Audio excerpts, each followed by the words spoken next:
नवीन वर्षाच्या स्वागतासाठी मुंबईतल्या समुद्रकिनारी आज सायंकाळी मोठ्या प्रमाणामध्ये गर्दी होण्याची शक्यता आहे आणि हीच बाब लक्षात घेत मुंबई पोलीस प्रशासनाच्या वतीनं काही नियमावली घालून देण्यात आलेल्या आहेत। आज दुपारपासूनच काही ठिकाणी वाहतुकीमध्ये बदल करण्यात आल्याच्या सूचना मुंबई पोलीस प्रशासनाच्या वतीनं देण्यात आलेल्या आहेत। मी सध्या जुहू चौपाटी परिसरात आहे। या परिसरामध्ये आपण जर पाहिलं तर आज मोठ्या प्रमाणामध्ये दुपारपासूनच या ठिकाणी गर्दी व्हायला सुरुवात झालेली आहे आणि त्यामुळेच कुठेतरी पोलिसांच्या वतीनं निवेदन देखील देण्यात आलेलं आहे।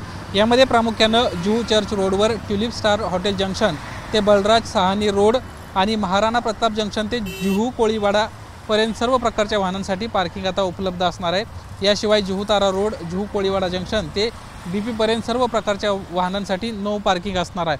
अशा पद्धतीचे आज मुंबई महानगरपालिका आणि पोलीस प्रशासनाच्या वतीनं काही नियमावली लागू करण्यात आलेली आहेत। आज दुपारी 2 वाजल्यापासून या नियमावलीमध्ये अवलंब करण्याच्या सूचना देण्यात आलेल्या आहेत आणि उद्या सकाळी 6 वाजेपर्यंत अशाच पद्धतीचे हे नियम असणार आहेत। आज 6 वाजल्यानंतर प्रामुख्यानं अनेक समुद्रकिनारी अनेक ठिकठिकाणी मोठ्या प्रमाणामध्ये गर्दी होत असते आणि त्यामुळेच अशा पद्धतीच्या सूचना पोलीस प्रशासनाच्या वतीनं देण्यात आलेल्या आहेत। सध्या आपण जरी पाहिलं तरी जुहू चौपाटी परिसरातली ही दृश्य आहेत। या ठिकाणी मोठ्या प्रमाणामध्ये कायमच ट्रॅफिकची समस्या जाणवत असते, कारण समुद्रकिनारी येणाऱ्यांची संख्या ही मोठ्या प्रमाणात आहे आणि त्यामुळेच पोलिसांना आजची एक विशेष बाब म्हणून काही बदल सुचवलेले आहेत आणि त्यानुसार आज नागरिकांना या नियमांचा अवलंब करावा असं देखील आवाहन पोलीस प्रशासनाच्या वतीनं करण्यात आलेलं आहे।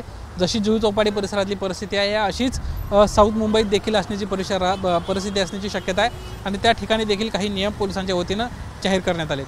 कॅमेरामन मनोज जयस्वालसह निलेश बुधावले, एबीपी माझा, जुहू चौपाटी, मुंबई। एबीपी माझा, उघडा डोळे बघा नीट।